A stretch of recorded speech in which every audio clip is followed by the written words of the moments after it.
The Maui Invitational semifinals are set, Big Bet Bennett.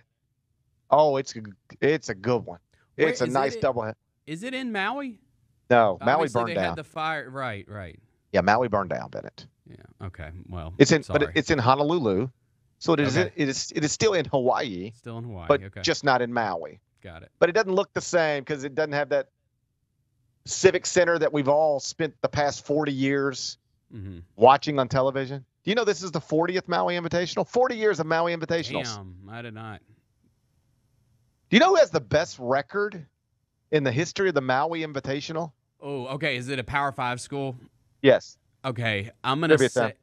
I'm gonna say who has the best record in the history of the Maui Invitational. I'll say UCLA. Syracuse. Okay. Syracuse was That's random. 10-0 all time in the Maui Invitational until yesterday. Now 10-1. That's wild. Matt Norlander hit me with that on the Island College Basketball Podcast. My first guess was North Carolina. Then I guessed Gonzaga. And it's actually with Syracuse. 10-0 before the Orange lost in the opening round of the Maui Invitational yesterday. So the semifinals are now set. 7 o'clock tonight, doubleheader on ESPN. Number 2 Purdue against number 7 Tennessee. And then at 9:30, number 1 Kansas against number 4 Marquette. Okay. 2 games for the top 7 teams in the country. The reigning National Player of the Year in Purdue, Zach Edey. 2 other preseason first-team All-Americans in Kansas's Hunter Dickinson and Marquette's Tyler Kolek. One of the best transfers in the country in Tennessee's Dalton Connect. And my little homie from Memphis, Cam Jones. That's what I was going to say. You got Cam playing tonight. He's your leading scorer for the 4th-ranked Marquette Golden Eagles. Purdue, 2.5-point favorite over Tennessee. Kansas, 4.5-point favorite over Marquette. As I mentioned in the top 25-1, this is not an Elite Eight game. The stakes aren't that high. But you ready for this? I bet you we will not have 2 Elite Eight games when the Elite Eight gets here in March.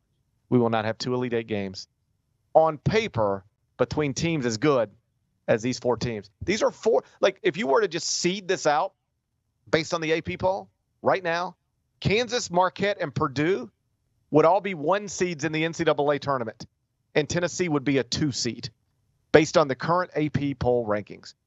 It's like we've got a game between 2 number 1 seeds, which we never get, by the way, in the NCAA tournament. Only once ever has 4 number 1 seeds all made the Final Four, and that was in 2008. Memphis, North Carolina, UCLA, and Kansas, all 4 number 1 seeds. It's the only time that's ever happened.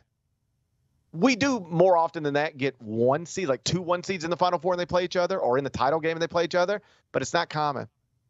If Kansas and Marquette were seeded today for the NCAA tournament based on their AP poll ranking, they would both be 1 seeds, and so would Purdue. And all 3 are playing in Hawaii tonight. Tennessee would be a 2 seed. So what we have basically, based on those AP poll rankings, would be a 1 seed versus a 1 seed and a 1 seed versus a 2 seed. The Final Four will not be that. The Final Four will not be 3 1 seeds and a 2 seed. But tonight in Hawaii, that's what we get for all intents and purposes. Tennessee, Purdue, Kansas, Marquette. Should be a tremendous doubleheader. Starts at 7 o'clock on ESPN. We'll look back on it tomorrow. I'm certain